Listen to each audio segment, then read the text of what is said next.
नमस्कार अनि रात्रिकालीन अभिवादन। मेरो आवाज मेरो रेडियो पातिभरा एफएम 93.6 मेगाहर्ट्जको रात्रिकालीन कार्यक्रम जिन्दगीका पानाहरूको साथमा आज पनि हाजिर भएँ। म कार्यक्रम सञ्चालक देव। तपाईँले यो कार्यक्रम जिन्दगीका पानाहरूलाई पातिभरा एफएम 93.6 मेगाहर्ट्जमा प्रत्येक बिहिबार रात्रिकालीन समय 9:15 देखि 10 बजेसम्म सुन्न सक्नुहुनेछ। हामी तपाईँकै जिन्दगीका बगाएका कथाहरू लिएर आउने गर्छौँ। जिन्दगीको यात्रामा उकाली ओह्राली गर्दै गर्दा पक्कै पनि मान्छेको जिन्दगीमा दुःख सुखका घटनाहरू घट्ने गर्छन्। तिनै दुःख सुखका घटनाहरूलाई हामी कार्यक्रममा उतार्ने प्रयास गर्छौँ। आजको कार्यक्रम जिन्दगीका पानाहरूमा शान्ति डाँडा निवासी सपना दाहालले लेख्नुभएको एउटा कथा लिएर आएका छौँ। उहाँले आफ्नो साथीको जिन्दगीको कथा लेख्नु भएको छ। यो वास्तविक कथा हो भनेर पनि उहाँले लेख्नु भएको छ। सपना दाहालले लेख्नु भएको कथा आज म तपाईँलाई सुनाउँछु। उहाँको कथा यसरी अगाडि बढ्छ।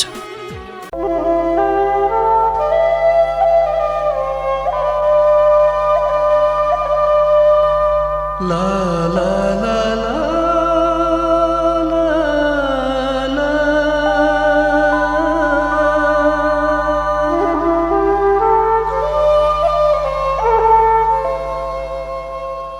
उकाली ओह्राली गर्ने क्रममा आजभन्दा केही वर्ष पहिलाको कुरा हो।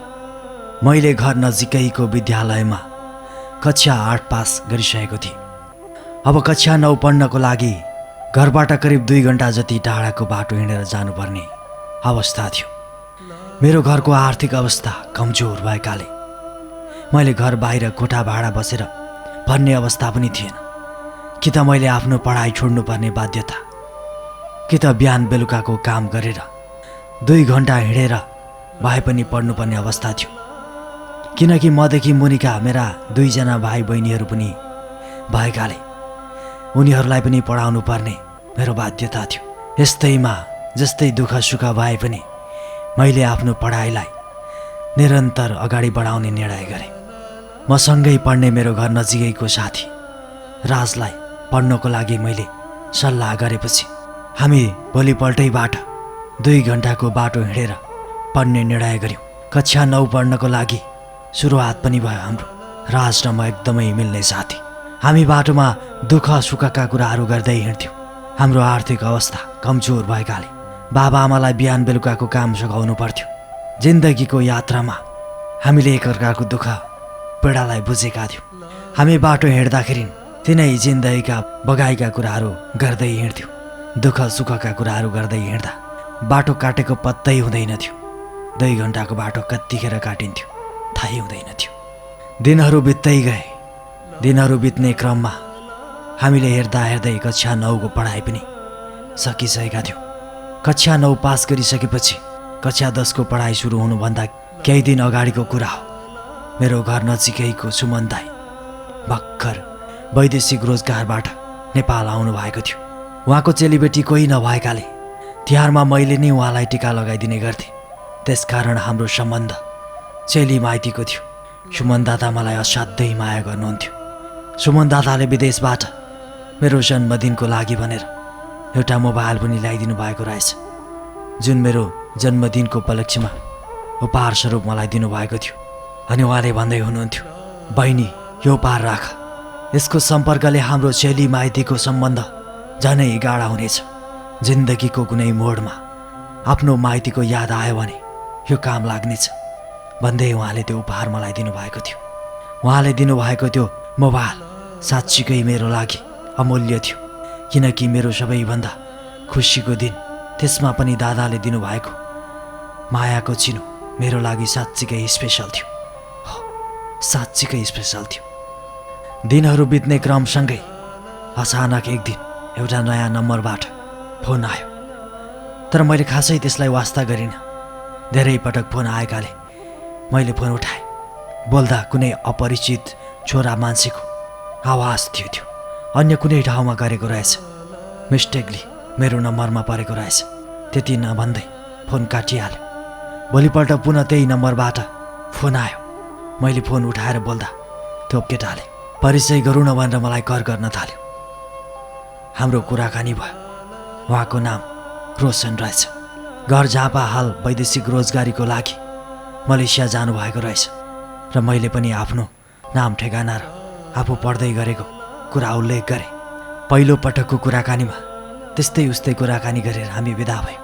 त्यसपछिका दिनहरूमा प्राय जसो दिनै पछि जसो फोनमा कुराकानी हुने गर्थ्यो हाम्रो। यता म कक्षा 10मा पढ्नको लागि विद्यालय जान थालिसकेको थिएँ। राज जो मेरो बचपनदेखिकै साथी, हामी असाध्यै मिल्ने गर्थ्यौँ।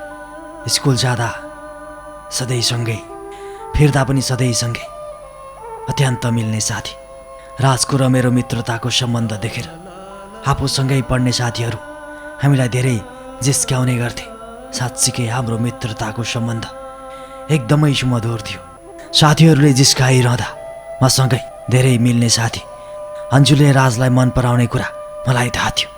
एक दिनको कुरा हो, अचानक राजले मलाई प्रेम प्रस्ताव राख्यो।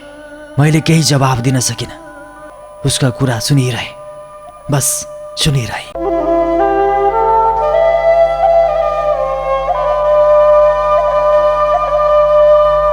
ला ला ला ला ला।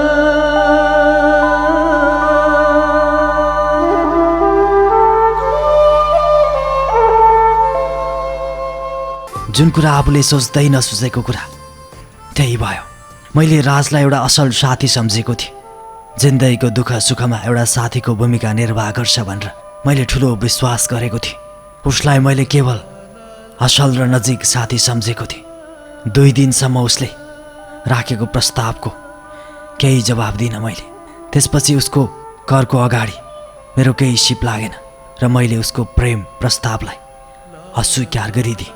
त्यसपछि मैले अन्जुलाई सबै कुरा बताएँ। उसलाई आफूले मन पराउने कुरा भन्न लगाएँ।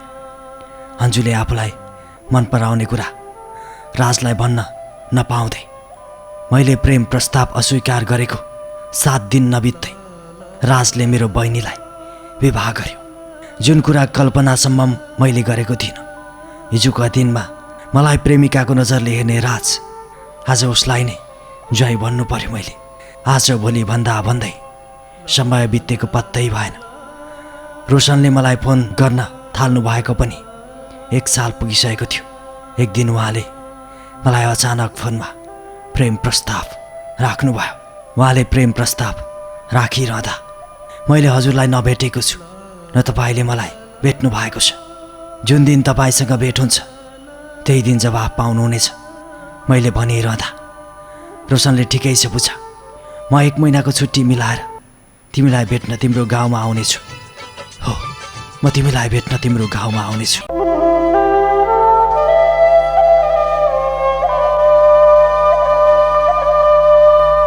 ला ला ला ला ला।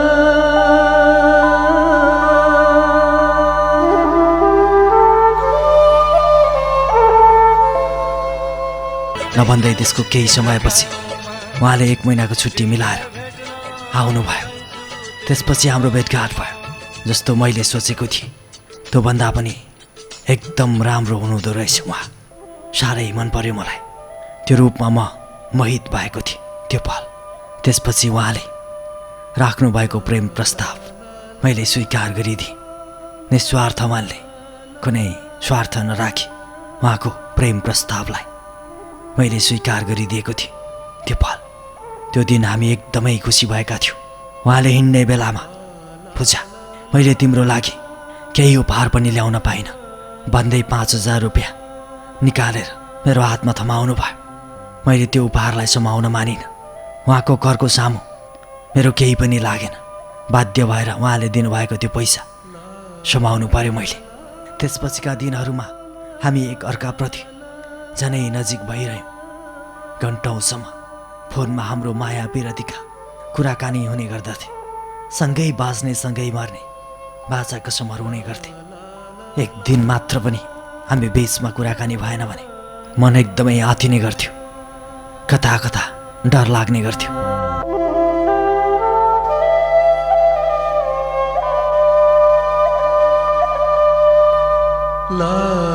रोशन 1 महिनाको बिदामा आउनु भएको पनि बित्न लागिसकेको थियो। उहाँले अब तिमीलाई विवाह गरेर मात्र अर्को देशमा जाने कुरा बताउनु भयो। यता मैले पनि एसएलसी पास गर्न नसकेकाले पढाइ छाडिसकेको थिएँ। फेरि आफूभन्दा अगाडि नै बहिनीले विवाह गरेकाले घरमा मेरो विवाह गरिदिने कुरा चल्न थालिसकेको थियो। मैले रोशन बाहेक आफ्नो जीवनसाथीहरूलाई सोच्न पनि सक्दो थिइनँ। मेरो घरको सबै कुरा मैले रोशनलाई बताएपछि त्यसपछि हामीले भागेर विवाह गर्ने निर्णय गर्यौँ।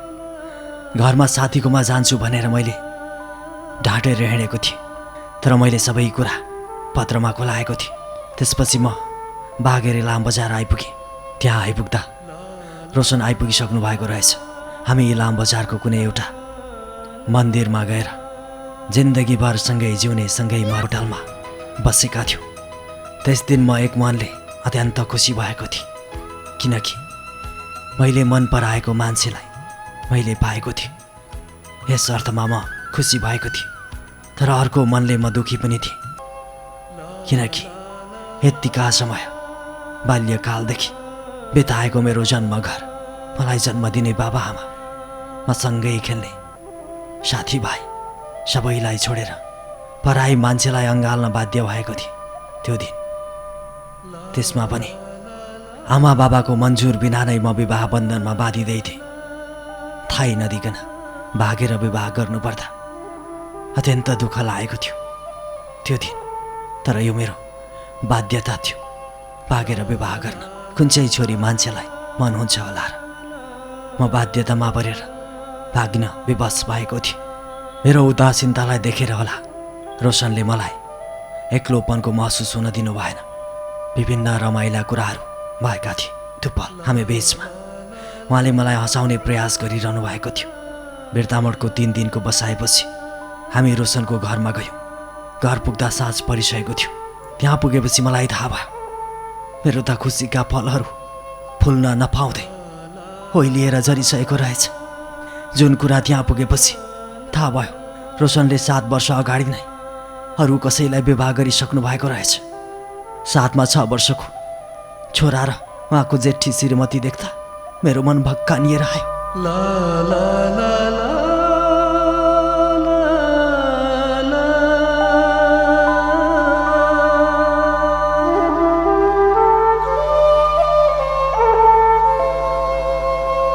बडो उछल भयो म माथि।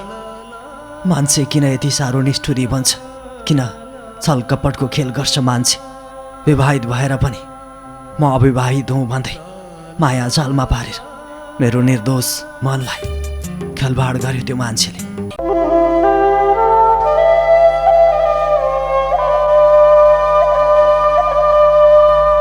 ला ला ला ला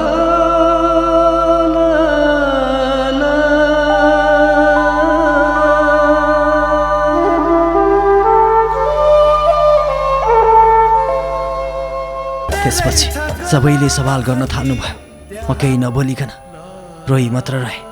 जाउँ त कता जाउँ, जाने कुनै ठाउँ छैन। सबै बाटाहरू बन्द भइसकेका छन्। घरबाट भागेर आएको छु। बाबाआमालाई कुनै थाहा नै नदिकन मेरो माया चोखो छ, पवित्र छ।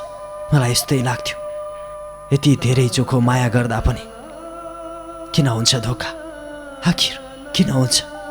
मैले केही नबोलेको कारण होला धेरै बेरसम्म रोशनको बुबा आमा र उहाँकी जेठी श्रीमतीले मेरो मुखबाट उहाँहरूको प्रश्नको जवाफ नआएपछि अनि रोशनले मलाई सम्हालेर आफ्नो कोठातिर लग्यो।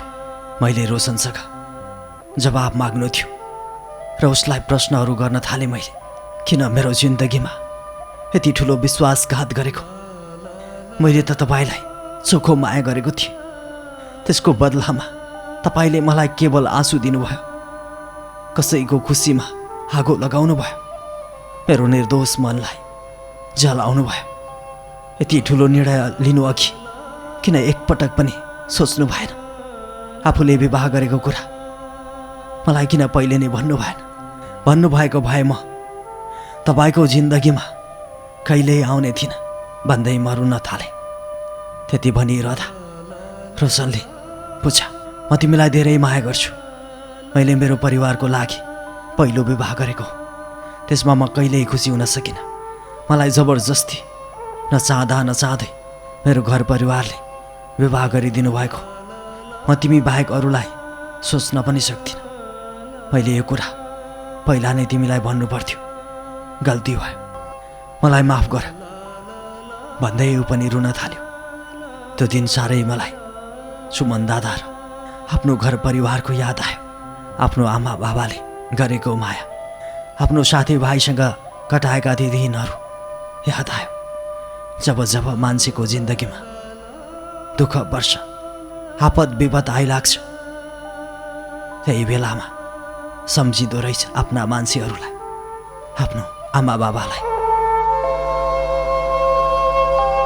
ला ला ला ला ला ला।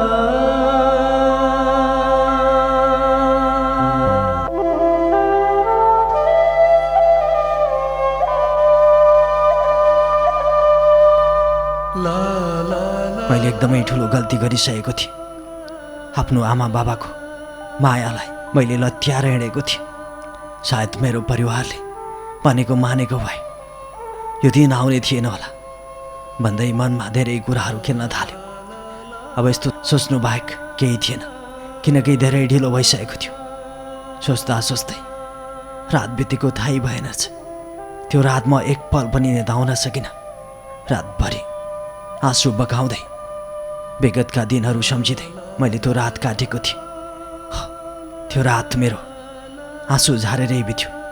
भोलिपल्ट बिहान भइसकेपछि सबैले मसँग धेरै प्रश्नहरू गर्नुभयो। किन तिमीले अर्काको वैवाहिक जीवन लथालिङ्ग पारिदियो भन्दै प्रश्नहरू गर्नुभयो। त्यसपछि मैले उहाँले पहिला विवाह गर्नुभएको कुरा मलाई थाहा थिएन। त्यस्तो थाहा थियो भने म हजुरहरूको जिन्दगीमा कहिल्यै आउने थिइनँ भन्दै फेरि म रुन थालेँ। मेरो अवस्था देखेर होला, उहाँहरूले आफ्नै मान्छेमा खोट भएपछि अरूलाई के दोष लगाउने भन्नुभयो। मेरो अवस्था देखेर रोशनको जेठी श्रीमतीमा पनि सायद दया पलायो क्यारे। अनि उहाँले भन्नुभयो, बहिनी जे हुनु भइगयो, हुने कुरा केही गरे पनि टर्दैन। सायद मेरो नै भाग्यमा खोट रहेछ। सायद मैले मेरो श्रीमानलाई कहिल्यै खुसी पार्न सकिनँ होला। अब तिमीले खुसी पार्नु रोशनलाई, जे भयो अब बिर्सिदेऊ भन्दै मलाई सम्झाउन थाल्नुभयो। उहाँले मलाई बहिनी भनेकाले मैले दिदी हजुर कति महान हुनुहुन्छ।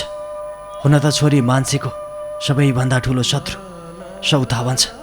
मलाई माफ गरिदिनु है दिदी, यसमा मेरो केही गल्ती छैन। मैले त कसैलाई चोखो माया गरेको थिएँ। यस्तो हुन्छ भन्ने मैले कल्पना समेत पनि गरेको थिइनँ। जे भए पनि हामी एउटै परिवारमा दुःख सुख साटौँला। हजुरलाई म कहिल्यै पनि नराम्रो गर्ने छैन। मैले यस्तै भनेको थिएँ। त्यो पल मेरो अब जाने कतै पनि बाटो छैन। मैले घरमा पनि थाहै नदिकन रोशनसँग विवाह गरेर आएँ। उहाँसँग म धेरै बेरसम्म कुराकानी गरेर बसेको थिएँ। त्यसपछि मैले आफ्नो मन बुझाउँदै रोशनलाई मलाई जस्तै दिदीलाई पनि राम्रो व्यवहार गर्नु भनेर आग्रह गरेँ। त्यसपछिका दिनहरूमा रोशनले दिदीलाई गर्ने व्यवहारमा पनि परिवर्तन आएको थियो। उहाँले मलाई जस्तै दिदीलाई पनि राम्रो व्यवहार गर्न थाल्नुभयो। हामीले विवाह गरेको करिब 6 महिनापछि सुमन दादाको मार्फतबाट हामीलाई मेरो माइती घरबाट बोलाएर हाम्रो टिकोटाला गरिदिनु भयो। त्यसको केही दिनपछि अचानक दिदी घरबाट हराउनु भयो। दिदी हराएको केही घन्टापछि खोज्दै जाँदा उहाँलाई मृत अवस्थामा भेटाइयो। उहाँले आत्महत्या गर्नुभएको रहेछ। साथमा एउटा यस्तो पत्र लेखिएको थियो, मैले मेरो आफ्नै खुसीले आत्महत्या गरेको, यसमा कसैको पनि दोष छैन। मलाई कसैसँग केही पनि गुनासो छैन। पूजा, मैले यो संसार छोडेर गए पनि तिमीले रोशन र मेरो छोराको राम्रो ख्याल राख्नु है। मेरो छोरालाई आमाको मायाको कहिले पनि कमी हुन नदिनु है भन्दै लेखिएको थियो।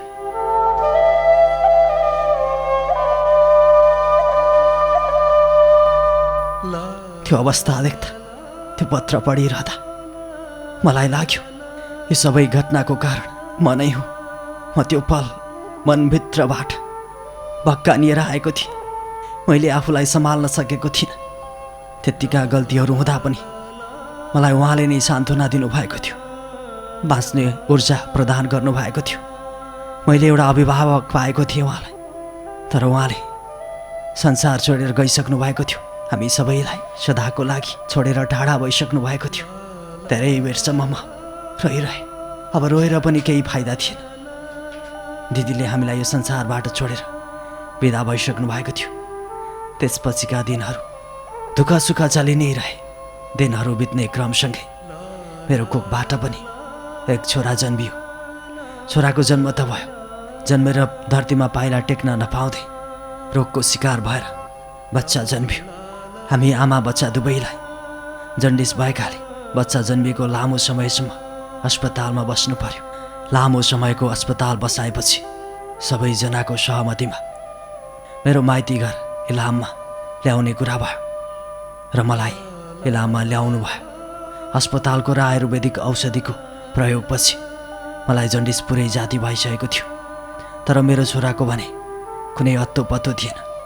आमा छोरालाई उपचारको क्रममा थुप्रै खर्च भएकाले रोशनले विदेश जाने कुरा गर्नुभयो। अब घर व्यवहार पनि चलाउने अरू कुनै उपायहरू थिएन, न त साथमा जागिर नै थियो। जे जस्तो भए पनि रोशनलाई विदेश जाने कुरामा सहमति थिए। त्यसपछि उहाँलाई पासपोर्ट पेस्नको लागि पठाएँ। नभन्दै पासपोर्ट पेसेको 1 महिना नबित्दै भिजा पनि आयो। अब पैसाको जोरजाम गर्नुपर्ने भयो। उहाँलाई पठाउनको लागि करिब 30,000 रुपियाँ पैसा नपुगेपछि मैले माइती घरमा बाबा आमालाई सुनाएँ। त्यसपछि उहाँहरूले 30,000 रुपियाँ पैसा जम्मा गरिदिनु भयो। सबै थोक पुरा भइसकेपछि रोशनलाई 30,000 दिएर मेरो माइती घरबाट मुटु माथि ढुङ्गा राखेर बिदा गर्न बाध्य भएँ म। त्यो बिदाईको पलमा असाध्यै दुःख लागेको थियो मलाई। जिन्दगीको सहयात्री जोसँग सँगै जिउने सँगै मर्ने बाजा कसम गरेर हामीले विवाह गरेका थियौँ। उहाँलाई म भौगोलिक रूपमा टाढा बनाउँदै थिएँ। कसको मन बुझ्छ होला र? आफ्नो मान्छे टाढा हुँदाको पलमा जे भए पनि छुट्नु त थियो नै। आफ्नो मनलाई थमथम थुमथुम गरेर चित्त बुझाएँ त्यो बिदाईको पलमा। त्यसपछि रोशन बिदा भएर गएको करिब 2 दिन पछिको कुरा हो। अचानक रोशनको नम्बरबाट फोन आयो। पूजा, म यो सहर छोडेर अर्को सहरमा आफ्नो संसार सजाउँदैछु। तिमीले आफ्नो र बच्चाको ख्याल गर्नु र मलाई तिमीले अब बिर्सिदेऊ है। म अरू नै कसैसँग विवाह गरेर इन्डिया हिँडेको भन्दै फोन काट्यो। त्यसपछि मैले पुनः फोन गर्दा फोन स्विच अफ भइसकेको थियो। त्यो पल म एकदमै यातिएको थिएँ। के भइरहेको छ मेरो जिन्दगीमा? एकपछि अर्को गर्दै किन वज्रपातहरू परिरहेको छ? आखिर के हुन लागिरहेको छ? मैले उसलाई बाध्य भएर घर व्यवहार चलाउन नसकेर मुटु माथि ढुङ्गा राखेर विदेश पठाएको। बिदा भएको 2 दिन पछाडि नै यस्तो कुरा सुन्दा कसरी मैले मेरो मनलाई बुझाउन सक्छु? आखिर कसरी?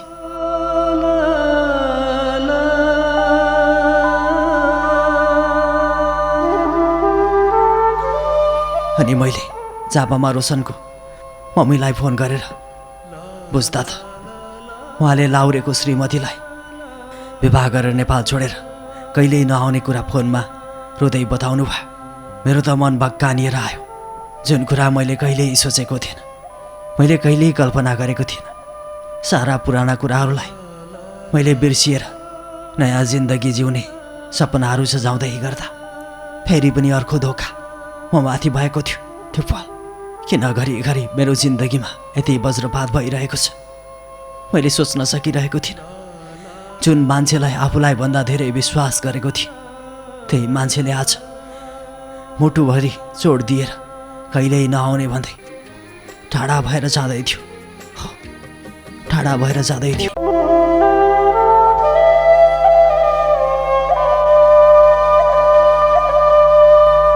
ला ला ला ला ला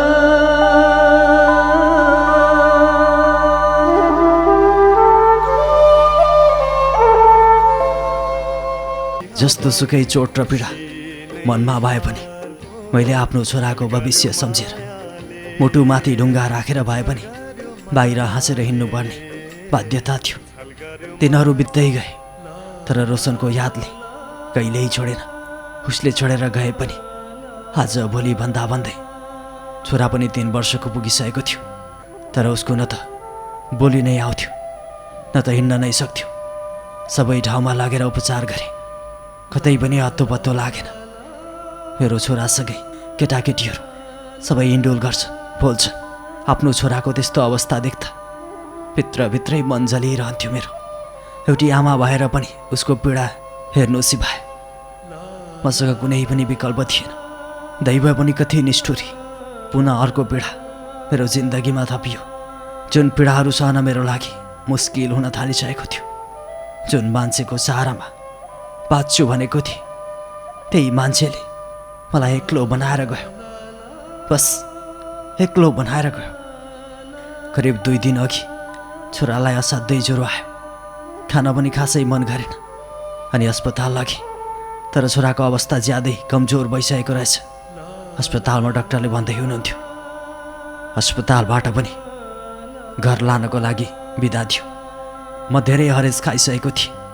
त्यो पल अस्पतालबाट ल्याएको 2-4 दिनपछि 74 साल साउन 25 गते दिनको 1 बजेतिर मेरो छोराले पनि यो संसारबाट मलाई कहिल्यै नभेट्ने गरी सदाको लागि बिदा भएर गयो।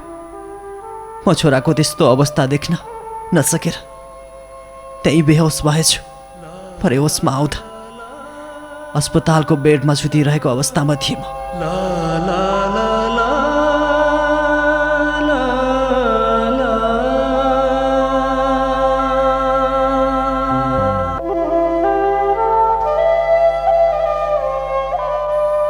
अब त मसँग बाँच्ने कुनै आशाहरू नै हराएर गयो।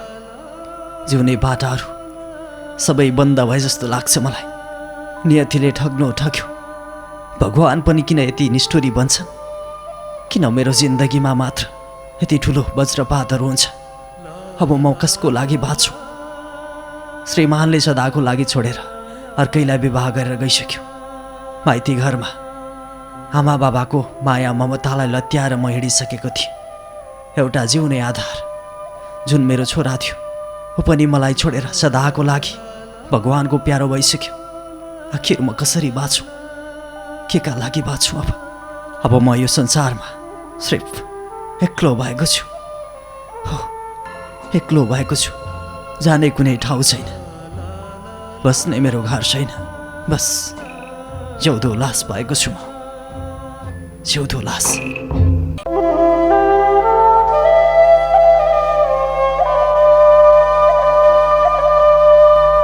ला ला ला ला ला।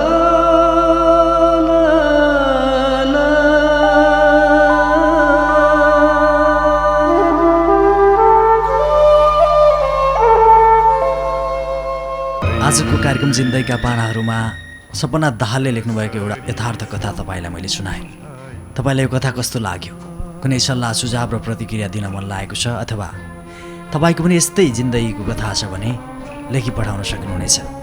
पत्रचार गर्ने ठेगाना रहेको छ कार्यक्रम जिन्दगीका पानाहरू, पाथिभरा FM 93.6 मेगाहर्ज, दमक 9, झापा। कार्यक्रमको अब भने हामी अन्तिम चरणतिर आइपुगिसक्यौँ। कार्यक्रम सुन्नुभयो, धेरै धेरै धन्यवाद छ। अब भने छुट्ने समय भयो। व्यवसायबाट देव बिदा माग्छु। तपाईँका बाँकी पलहरू शुभसँग बितुन्। हस्त शुभरात्री।